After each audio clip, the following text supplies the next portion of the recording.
तो भाई साहब आज की इस मूवी में आप देखोगे एक ऐसी प्यासी भाभी को जो भाई साहब दो लौंडों को अपनी गुफा में उतार देती हैं, जिसके बाद वो गुफा की सेवा किस तरह से कैसे कैसे कहां कहां क्यों क्यों कितनी कितनी बार किस किस के साथ किस किस पोजीशन में और हाँ किस किस फ्लेवर के साथ करते हैं, ये सब तुम आज की इस मूवी में देखने वाले हो। मूवी का नाम है एंड योर मदर 2, जिसे आप Y2 मामा टम्बेन के नाम से भी सर्च कर सकते हो। खैर ये एक रिक्वेस्टेड मूवी है और अगर आपको भी कोई मूवी की रिक्वेस्ट वगैरह करनी हो तो इंस्टाग्राम पर आकर के आप हमें बता सकते हैं, और हाँ बात वगैरह करनी हो या देखना चाहते हो तो भी इंस्टाग्राम पर आकर के मुझे फॉलो कर सकते हो। आ जाना, बातें बातें पेली जाएंगी। खैर मूवी स्टार्ट करने से पहले मेरे भाई एक बात क्लियर कर दूं कि आपकी डिमांड पर हमने एक सेकंड चैनल स्टार्ट कर दिया है, लिंक नीचे डिस्क्रिप्शन में दिया हुआ है। हा क्या तगड़ी मूवीज आ रही हैं उस पर एक बार विजिट जरूर करना। इस वीडियो को देखने के बाद, अभी नहीं, बेसब्रे मत बनो। तो मूवी स्टार्ट होती है और हम देख पाते हैं दो बेस्ट फ्रेंड्स को जो कि हमारी मूवी के मेन कैरेक्टर भी है। एक का नाम है जूलियो और दूसरे का नाम है टैनोस। दोस्तों टैनोस तो अमीर बाप की बिगड़ी औलाद है, परंतु जूलियो की कंडीशन अपनी तरह ही फटी हुई है क्योंकि वो एक मिडिल क्लास फैमिली से बिलोंग करता है, जहाँ पर उसके घर वाले भी हमारी तरह सरकारी नौकरी का एक बड़ा सा डंडा घुसेड़ते रहते हैं। लेकिन यहाँ पर जूलियो लाइफ को एंजॉय करना चाहता है। और भाई साहब इनकी दोस्ती इतनी ज्यादा गहरी है कि गहराइयां पेलने से लेकर के अपनी ही लंबाइयां पेलने तक ये लोग सब साथ में करते हैं। खैर यहाँ पर इन दोनों के पास एक एक गर्लफ्रेंड होती भी है और ये लोग उन्हें ठोक बजा करके काम चलाते भी रहते हैं। पर समस्या तो तब आती है जब इनकी गर्लफ्रेंड्स को छुट्टी पर अपने घर पे वापस जाना था। हालांकि वो भी जाना नहीं चाहती थी क्योंकि यहाँ पर तो इन्हें वाटर सप्लाई मिलती रहती है, घर चली गई तो प्यासी मर जाएंगी बेचारी। तो जाने से पहले एक बार ओयो में ये लोग छक भर करके अपनी प्यास बुझाते हैं, जिसके बाद वो चली जाती है और यहाँ पर ये बेचारे अकेले रह जाते हैं हिलाने के लिए। खैर इसी चलते ही एक दिन टैनोस के फादर घर पर एक पार्टी रखते हैं, मतलब यहाँ पर पार्टी हो रही है और पार्टी में बहुत सारे रिच लोग आए हुए हैं। पर इन रिच लोगों के बीच में ये दोनों लफद्दर लौंडे परेशान हो जाते हैं क्योंकि इन्हें कुछ कांड करने मिल ही नहीं रहा था। तभी इनकी नजर पड़ती है एक भाभी पर, जिसे देख करके ये वहीं पर मोहित हो जाते हैं, जिसके बाद वो उनके पास पहुंचे और ज्ञान की बातें पेलने लग जाते हैं। खैर इन्हें पता तो नहीं होता कि ये भाभी है कौन, पर जब वो अपना इंट्रोडक्शन देती है तब पता चला कि ये तो एक्चुअल में टैनोस की ही कजिन की वाइफ है, मतलब सच में भाभी ही लगती है इसकी। पर एक पल के लिए तो इनकी फटके हाथ में आती है, पर भौजाई इन्हें क्लियर करती है कि अरे देवर जी काहे परेशानी आ रहे हैं, हम किसी को नहीं बताएंगे जो आप किए हैं। जिसके बाद ये थोड़ी सी राहत की सांस लेते हैं और फिर से थोड़ी सी ज्ञान की बातें पेलने लगते हैं। आखिर हवसी लौंडे जो ठहरे। खैर इसी बीच इन्हें पता चल जाता है कि भौजाई को घूमना फिरना बड़ा पसंद है। खैर इनका नाम कृषा है और कृषा उन्हें बताती है कि मुझे नेचर में रहना और बीचेस में घूमना बड़ा पसंद है। यहाँ पर ये दोनों भी मन ही मन यही सोच रहे हैं कि एक बार तो हम भी आपकी नदी में गोता लगाना चाहते हैं, परंतु कहाँ लगा सकते। खैर पारिस से निकल करके क्रूसिया जाती है डॉक्टर के पास क्योंकि आज उसकी अपॉइंटमेंट थी और यहाँ पर डॉक्टर उसे क्लियर करते हैं कि उसे कैंसर है। ये बात सुनकर के क्रूसिया की फटके फ्लावर हो जाती है क्योंकि अब उसके पास ज्यादा टाइम नहीं रह गया था, जिस वजह से वो काफी परेशान होती है। और उसी रात जब वो बैठ करके ये सोच रही थी कि मैं अपने हस्बैंड को इस बारे में कुछ भी नहीं बताऊंगी वरना वो भी परेशान हो जाएंगे, पर इतने में ही उसे उसके हस्बैंड का फोन आता है जो कि उसे बताता है कि आज वो जब कुछ ज्यादा ही नशे में था तो वो गलती से एक बंदी के साथ ठुकम ठुकाई कर लेता है। पर अब मुझे बहुत ज्यादा रिग्रेट हो रहा है क्योंकि क्रूसिया मैं तुमसे सच में अत्यधिक प्रेम करता हूँ। क्रूसिया यहाँ पर उसे कुछ भी नहीं कहती क्योंकि भाई साहब वो अपने जाने के समय में ज्यादा टेंशन नहीं लेना चाहती थी, बल्कि वो हंसते हंसते अपनी लाइफ एंजॉय करना चाहती थी, जिसके लिए वो टैनोस को कॉल करके उससे घूमने चलने को बोलती है। अब यहाँ पर इन दोनों की फटी पड़ी थी क्योंकि भैया जी इन्हें कोई बीचेस वाली अच्छी जगह पता ही नहीं थी, पर फिर भी ये लोग किसी तरह से जुगाड़ कर लेते हैं और मॉल में जाकर के अपनी जरूरत के सामान लेने लगते हैं।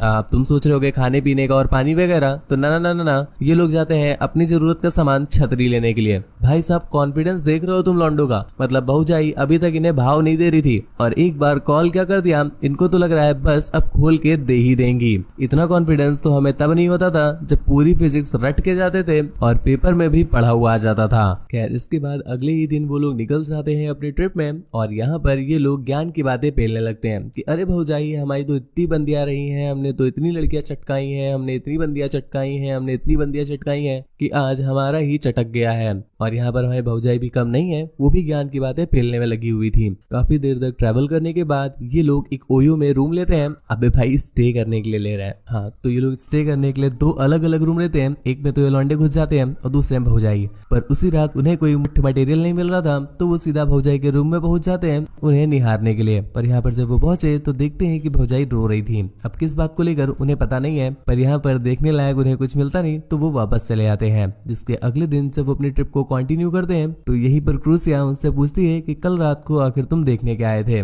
यहाँ पर वो दोनों बात को टालने लगते हैं, पर कहते हैं कि मुझे पता है तुम मेरे तंत्रों को देखने आए थे। तुम्हें लगा होगा कि भाभी सो गई हैं और यहाँ पर जो चाहे वो कर सकते हैं। ये दोनों बातें घुमाने लगते हैं और तरह तरह की पेलम ज्ञान एक दूसरे के साथ पेलने लगते हैं। यहाँ पर क्रूसिया भी कम नहीं थी, क्योंकि वो भी स्टार्ट हो जाती है अपना पेलम ज्ञान देने के लिए। इसी बीच वो कहते हैं कि भाभी हम रैप भी बना लेते हैं, आप सुनोगी क्या? यहाँ पर क्रूसिया भी काफी एक्साइट हो गई और कहती है हाँ हाँ सुनाओ ना। जिस पर वो लोग उसे ये रैप सुनाते हैं, आप भी सुनिए। जाने दे और अंदर घुसाने दे, लगता है सूखरी है थोड़ी वैसलीन लगाने दे, गहरा कुआं है गहराइयों में आने दे, लॉलीपॉप तो खा लिया चल पीछे बजाने दे, अब तो रुक जरा मुझे धक्का लगाने दे, पुछ नहीं खेलूंगा सीधा अंदर घुसाने दे। अबे भी सही कर रही है, सही कर रही है, सही कर रही है, करती जा धीरे धीरे नहीं थोड़ा जोर से उछलती जा, अब जो चढ़ गई ऊपर तो बस करती जा। हाँ पकड़ ले पकड़ ले पकड़ ले पकड़ ले पकड़ ले पकड़ ले, जो तेरे मन में आए वो पूरा का पूरा पकड़ ले, फोटो से भी बड़ा है एक बार अंदर लेके जकड़ ले, हाँ जकड़ ले जकड़ ले जकड़ ले जकड़ ले जकड़ ले, एक बार अंदर लेके जकड़ ले। ये रैप भौजाई को बड़ा पसंद आता है, जिस पर वो बहुत ज्यादा खुश होती है। खैर इसके बाद भी ये लोग ज्ञान की बातें पेलते रहते हैं, पर कुछ देर के बाद गाड़ी के ही फड़वे लग गए, जिस वजह से ये लोग गाड़ी को रिपेयर करने के लिए एक गैराज में छोड़ देते हैं और स्टे करने के लिए एक छोटा सा ओयो रूम ले लेते हैं। यहाँ पर भौजाई अभी भी शावर लेके बाहर आई है और उनके बाद जब टेनोस शावर लेके बाहर आता है तो वो उससे अपना टॉवल हटाने को कहती है, जिसके बाद वो उससे मुट्ठी प्रक्रिया के बारे में पूछती है और उससे मुट्ठी चलवाती है। थोड़ी देर तक मुट्ठी चलने के बाद वो उसे अपनी गहराइयों में उतार देती है। परंतु तुम्हें बताया ना मेरे भाई, ये ठहरे नए चावल, क्योंकि उन्हें जैसे ही आंच में चढ़ाया जाता है तुरंत ही पानी छोड़ देते हैं और इस वजह से वो कुपचे में रोने लगता है कि बताओ क्रूसियो की गहरी बुच्ची को वो गहराइयों तक भी नहीं पहुंचा पाया। खैर यहीं पर हम देख पाते हैं कि जूलियो उन्हें खोदम पट्टी करते हुए देख लेता है, जिस पर उसे बहुत ज्यादा बुरा लगा कि भाई अपने दोस्त ने अकेले ही खा ली, वो भी पूरी की पूरी, पूछा तक नहीं। जिस पर वो गुस्से में जाकर के कहता है कि जिस तरह से तुमने मेरे पीठ पीछे क्रूसियो को बजाया है ना, ठीक वैसे ही मैंने भी तुम्हारी बंदी को पीठ पीछे बजाया है। अब ये बात सुनने के बाद तो उसकी फटके 64 हो जाती है। इस पर वो बहुत ज्यादा गुस्सा होता है और उनकी लड़ाई होने लगती है। जिसके बाद रात में हम देख पाते हैं कि जूलियो उससे माफी मांगता है कि चलो ठीक है यार, बजाई तो बजाई, अब क्या ही कर सकते हैं। पर टेनोच अभी भी उससे गुस्सा था, जो चीज हम देख पाते हैं अगले दिन, क्योंकि ये तीनों के तीनों ही एक दूसरे से बात नहीं कर रहे थे। तुरंत ही भौजाई को समझ में आ गया कि कल रात जो हमने उसे जन्नत की सैर कराई है, इसी वजह से जूलियो नाराज है। जिस पर वो कार के पीछे जाकर के अपनी गुफा का द्वार जूलियो के लिए खोल देती है। अब टेनोच जब ये देखता है तो भैया तो उसकी झाड़ियां ही जल जाती है कि क्रूसियो तुम ये क्या कर रही हो, अभी तुमने मुझे दिया था और अब तो तुम्हारी पुच्छी का रक्षक मैं बन गया हूँ, ऐसे में तुम किसी दूसरे का वायरस क्यों इंसर्ट करा रही हो। क्रूसियो उसे समझाते हुए कहती है कि कल तो तुमने सवारी करा दी ना, अब आज इसकी बारी है, अब मैं इसके घोड़े की सवारी करूंगी। इस पर उसे बहुत ज्यादा गुस्सा आता है और वो कार को रोक कर वहाँ से चला जाता है। क्रूसियो को अभी इस चीज से घंटा फर्क नहीं पड़ रहा, क्योंकि उसे तो खुद ही घंटा चाहिए, तो वो लग जाती है उसके घंटों को अनबॉक्स करने में। यहाँ पर जूलियो भी उसे खास मना नहीं करता। जिसके बाद हम देखते हैं ये लोग कार को डांसिंग कार बना देते हैं और दूसरी तरफ टेनोच आंसू बहा रहा होता है। कुछ सेकंड बाद भौजाई भी अपना कार्यक्रम करके वापस आती है। हाँ सेकंड मेरे भाई, क्योंकि ये दोनों के दोनों साले इनो निकले, काम खत्म करे 6 सेकंड में। और यहाँ आकर के वो टेनोच को समझाती है कि आखिर तुम लोगों के साथ हो क्या गया है, तुम दोनों ने एक साथ होकर के ये प्लान बनाया था कि तुम मेरी बजाओगे, अब यहाँ पर मैं खुद एक साथ दोनों को दे रही हूँ, तो तुम दोनों के बीच दूरियां बन रही है, मतलब तूतिया होगा बे। ये बात टेनोच को समझ में आ जाती है, तो वो उन लोगों से गुस्सा छोड़ देता है। अब यहाँ पर मूवी को 1 मिनट पॉज करते हैं। बहुत दिनों से डिमांड आ रही थी कि तगड़ी तगड़ी मूवीज एक्सप्लेन किया करो, तो ऐसे में मेरे भाई यूट्यूब पर पॉलिसीज के खिलाफ है तगड़ी मूवीज को एक्सप्लेन करना। करना, पर हम एक्सप्लेन कर रहे हैं टेलीग्राम पर, जहाँ पर भाई साहब कोई भी ब्लर नहीं लगता है, कोई भी सीन में कट नहीं लगता है, बिल्कुल तगड़े से। चाहो तो एक बार विजिट कर लेना, बस विजिट करने को ही बोल रहा हूँ, ज्वाइन तो तुम खुद ही कर लोगे, लिंक नीचे डिस्क्रिप्शन में दिया हुआ है। खैर इसके बाद ये लोग अपना सफर कंटिन्यू कर देते हैं और सफर करते करते काफी रात हो जाती है। तभी इनकी गाड़ी एक जगह पर फंस जाती है, तो ये लोग वहीं पर वेट करने को डिसाइड करते हैं। जिसके बाद रात में दोनों थोड़ा थोड़ा सा ऊपर ऊपर करके सो जाते हैं। जिसकी अगली सुबह जब उठे तो उन्होंने अपने सामने देखा गहरा समंदर, वो वाला नहीं, ये सामने पानी वाला समंदर, जिसे देखकर वो तीनों ही बहुत ज्यादा खुश हो जाते हैं कि चलो फाइनली ये लोग बीच तक पहुंच गए। यहाँ पर काफी देर एंजॉय करने के बाद उन्हें एक मछुआरा भी मिलता है, जो कि उन्हें और भी तगड़ा बीच दिखाने के लिए अपने साथ ले जाता है। कुछ देर के बाद ये लोग वहाँ पर भी पहुंच जाते हैं, काफी एंजॉय वगैरह करते हैं। पर जब वो वापस लौट करके आए और उन्होंने देखा कि कुछ स्वाइन्स ने उनके टेंट के फड़वे लगा दिए हैं, जिस पर इनका सारा खाना भी खराब हो जाता है और इन्हें एक ढाबे में बैठ करके खाना खाना पड़ता है। यहाँ पर ये लोग एक बार फिर से ज्ञान की बातें फैलने लगते हैं और इसी बीच ये लोग फिर से एक दूसरे के राज खोलने लग जाते हैं, जिसमें ये बताते हैं कि मैंने सिर्फ एक बार नहीं बल्कि तुम्हारी बंदी के साथ कई बार पेलम पाली की है। यहाँ पर टैनोस भी उसका रिप्लाई देते हुए कहता है, तुम्हें क्या लगता है मैं शरीफ हूँ क्या? मैंने खुद तुम्हारी बंदी न जाने कितनी बार चटकाई है।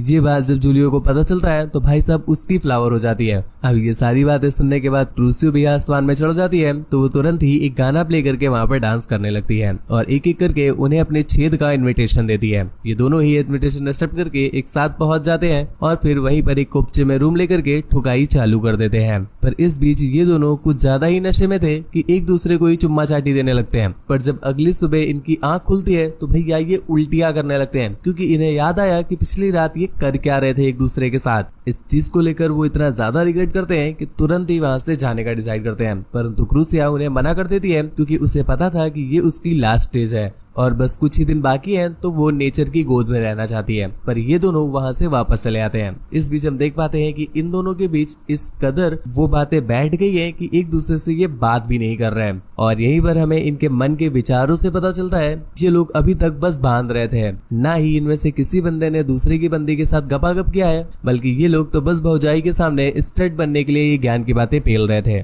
परंतु अभी इन दोनों के बीच में ही ये बात बैठ गई है कि उसने मेरी बंदी चटकाई और इसने मेरी बंदी चटकाई, जिस वजह से इनके बीच ये दूरियां होने लगी हैं और सीन यहीं पर कट हो जाता है। हमें दिखाया जाता है काफी समय बाद का सीन, जब हम देख पाते हैं ये दोनों फ्रेंड्स एक बार फिर से मिलते हैं। परंतु भाई साहब इनके बीच की दोस्ती अब बिल्कुल खत्म हो गई है। ये ऐसे मिलते हैं जैसे मानो कोई नॉर्मल फ्रेंड मिलता हो या फिर कोई जान पहचान का मिलता हो। बिल्कुल ऑकवर्ड फील करते हुए ये लोग थोड़ी बहुत बातें करते हैं और तभी इन्हें पता चलता है कि क्रूसिया जो थी उसने इनके जाने के 1 महीने बाद ही दम तोड़ दिया था और अभी फिलहाल ये लोग अपने अपने काम में लगे हुए हैं और उस दिन के बाद से लेकर आज तक ये दोनों कभी नहीं मिले, सिर्फ आज ही मिले हैं। खैर यहाँ पर भी थोड़ी बहुत कन्वर्सेशन करने के बाद ये लोग वहाँ से चले जाते हैं और इसी के साथ ये मूवी यहीं पर एंड हो जाती है। मतलब तुम देख रहे हो गुरु, बस एक छोटे से छेद ने इनकी इतनी बड़ी दोस्ती को किस तरह से बर्बाद कर दिया। खैर मूवी तो एंड हो गई, तुम्हें मूवी कैसी लगी नीचे कमेंट करके जरूर बताना और नए वाले टेलीग्राम को एक बार विजिट कर लेना, ज्वाइन तो गुरु तुम खुद ही कर लोगे। ऐसी ही और भी ज्यादा तगड़ी तगड़ी मूवीज के लिए चैनल सब्सक्राइब करना बिल्कुल भी ना भूले, बेल आइकन प्रेस कर दें। सेकंड वाले चैनल को सब्सक्राइब कर लीजिएगा, लिंक नीचे डिस्क्रिप्शन में दिया हुआ है। उससे बात वगैरह करना चाहते हो या कुछ ज्ञान की बातें पेलना चाहते हो तो चले आओ इंस्टाग्राम पर, मेरी इंस्टा आईडी नीचे डिस्क्रिप्शन में दी हुई है, तो मिलते हैं वहीं पर। खैर आज के लिए बस इतना ही, थैंक यू, बाय बाय, दुआओं में याद रखना।